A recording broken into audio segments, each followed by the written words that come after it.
Just a couple of days ago, there are multiple Hooplas that are somewhat related to trans people. The first Hoopla is regarding the new game Honeypop 2, and the second one is the Hoopla regarding Cyberpunk 2077. Let's all examine these pathetic Hooplas in detail, but before we get to that, I want to say huge thanks to Dan the Determined, Saven, Wizard Puncher, Neo Dinyari, and Dust Pride for the pledges on Patreon. You guys are fantastic.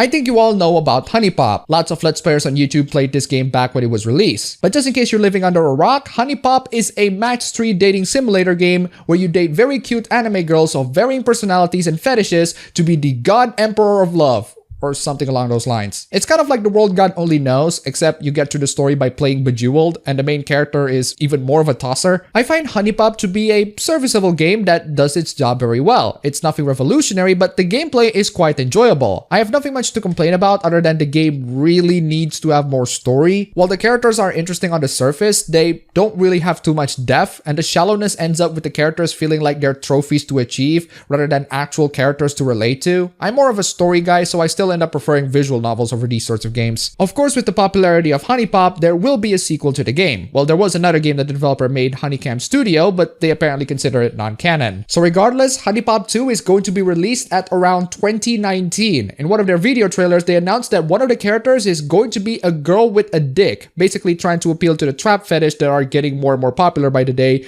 to the annoyance of so many normies and far-left progressives. I'm not exactly anticipating Honeypop 2. I'm not gonna go full-on Black Friday on the Steam page or something, but it's the sort of game that the Let's Players are going to freaking hound and the sales are going to go through the roof. However, the entire hoopla is not surrounding the release of Honeypop 2, but one of the characters having a dick and therefore is a trap. Actually, no, the character is not a trap. And yes, we need to put that distinction. We'll get to that. The character is trans, as confirmed by the developers themselves. But the feedback on her inclusion has been rather mixed. Some fans are complaining that they don't want to date someone who was essentially born a dude. Not everyone is into the trap/fuda fetish. So what did the developers do to remedy this? Well, they basically added some sort of a switch that will make the character to be either cis or trans. So straight people who don't have a trap fetish can pretty much play this game just fine without other people accusing them of being gay or something. And those of you degenerates who want to have a trap character can also relax because you also get to feel the full trap experience. This situation is incredibly interesting because the developers actually give you multiple options. You can choose whoever you want and it's a win-win for everybody, right? Uh-oh, you got it wrong! This has caused even more of a mixed reaction, and this decision ended up pissing both sides on the political spectrum. Well, both sides on the extremes of the political spectrum, I mean. Most people are very rational-minded individuals who look at this and thought, oh wow, they're giving players options? That's amazing! But the extremes, well, the progressives are disappointed that there's even a toggle for cis to trans characters. The far right says that gay people should be exterminated. My take on this covers several topics. The first thing that I want to talk about is that the developers really need to decide what they want the character to be, because a trap is not the same as a trans person. A trap cross-dresses for various purposes, mostly for the lulz, while trans people legit want to transition into another gender. So do you want to fetishize traps, or do you want to fetishize trans people? You want to fetishize someone who dresses as a chick for the lulz, or do you want to fetishize someone who have gender dysphoria? You need to decide. And this leads to the cis/trans toggle, which is honestly the best compromise to fix this entire situation at the moment, but the extremes of both sides are still going to be pissed off regardless. The far right is honestly just giving the funniest of takes and being straight up anti-gay, who doesn't want game developers to pander to the faggots or something along those lines. The progressives, well, I find it laughable that they actually praise the game for including a trans person. You do realize that we're talking about Honeypop here, a game that reduces their female characters into actual trophies rather than characters with genuine issues and struggles, a game where the goal is to date as many girls as possible and be the ultimate playboy, a game where there's little to no plot to actually and seriously discuss the issues that the characters suffered through, a game where the player character is a freaking tosser. It's like praising the inclusion of a female frog for being in Zuma Deluxe. Now that doesn't mean that the game is immoral, it's just that the game has some seriously poor character development, but you don't praise a character to be included in a game where the character development and story aren't really the focus. Maybe Honeypop 2 will have more plot that develop these characters, but then again, this is a game that has a Muslim who is a repressed slut. I highly doubt that they're gonna take things seriously. And you know what? I think that's the mindset that we should take right now. This is Honeypop. It's a meme game. It's a game where your goal is to be the biggest playboy on earth by playing Bejeweled. If you want to see more serious love stories, go play visual novels instead. I've been playing Hatsukoi and it's freaking great. It's a simple, straightforward, no-nonsense visual novel about high school love with very interesting characters, great dialogue, and really good humor. Go check it out if you have the time. But if you don't want characters that have depth and complexity and you just want to bang people, then maybe you should consider hiring a hooker.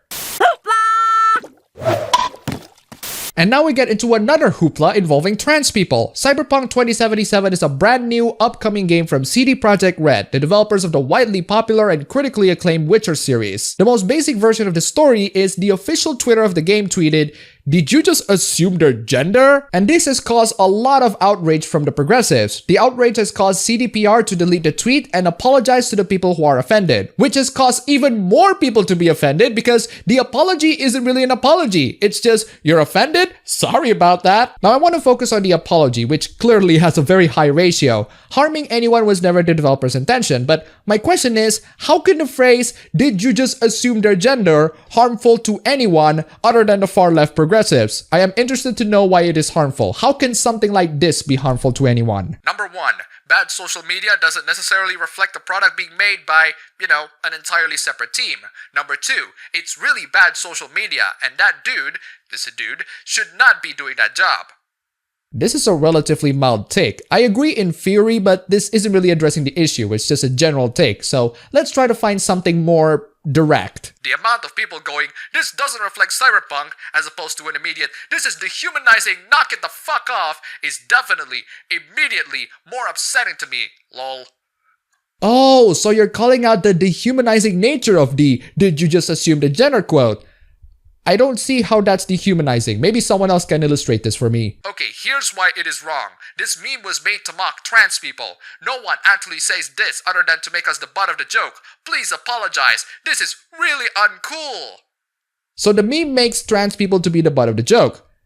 Actually, that's not really true. It makes progressives to be the butt of the joke. The reason why this meme came into fruition is because you people decided to identify as things that are completely beyond the realms of common sense and demand to be addressed with ridiculous pronouns. Just don't add ridiculous on the internet and you won't be mocked. It just so happened that there are so many trans people who are progressives that act ridiculous. Trans people who are not progressives know very well that this is just a joke. This is a bad apology because you're not acknowledging what was actually said and what was specifically wrong with what was said. You are not taking responsibility for the transphobic joke. The blame is handed off to whoever was offended by it. Yes, people are offended. Don't put quotations in there. It actually happens and I can demonstrate them to you. I still have no idea why that tweet can be transphobic. My understanding of transphobia is the fear of trans people. How can this tweet promotes that fear? Come on guys, answer this question. This person doesn't really answer the question. You don't really answer the question. No. Nah, seriously, I need some explanations. How is that tweet transphobic? You guys are throwing that accusation, but I'm out of the loop. Okay, this guy said that it was gross, lazy, and dehumanizing. I don't see how it is gross because it really isn't. I don't see why you have to add lazy in there because it's a freaking tweet. Anyone can tweet while sitting on their ass. So what's left is that it's dehumanizing. Okay, let me try to understand this. It's dehumanizing to trans people and queer people out there. Well, here's the thing. Did you guys notice how a good portion of the people who are offended by this are furries? Did you guys know that a lot of these furries are part of the LGBT? I don't know about you, but if you call a tweet dehumanizing to people like you, I think the tweet is speaking the truth because you are quite literally dehumanizing yourselves. You dehumanize yourselves by identifying as something that is quite literally not human. Again, if you act stupid and ridiculous on the internet, people are going to mock you. You know what's very funny? There are some people who blatantly admit that they complain for the sake of complaining and aren't gonna buy the game anyway, or that they don't play video games at all. Joke's on you! I don't play games! Enjoy pandering to the literal worst group. Yeah, these literal worst groups are what you call gamers, and these gamers are kind of sick with progressives who shove their identifiers to you and ask you to respect their weird pronouns and identifiers. Like seriously guys, am I the only one who thinks that this is really damn immature. Now, with CD Projekt Red conforming and apologizing to the sorts of people that don't buy their games anyway, there are people who decided not to support this game and they're not gonna buy it at all. I personally think that Cyberpunk 2077 looks freaking dope. I play video games for the games and not the stupid things that the developers on social media says, which happens to pretty much a lot of games, even games that I love. But regardless, there are people who decided not to buy Cyberpunk 2077 from both sides. Actually from one side, because the other side won't buy the games anyway. So to sum up this entire hoopla, people are offended by a joke because the joke merely mirrors the dehumanizing nature of those who are offended. Nothing much to say other than that's a lot of projection.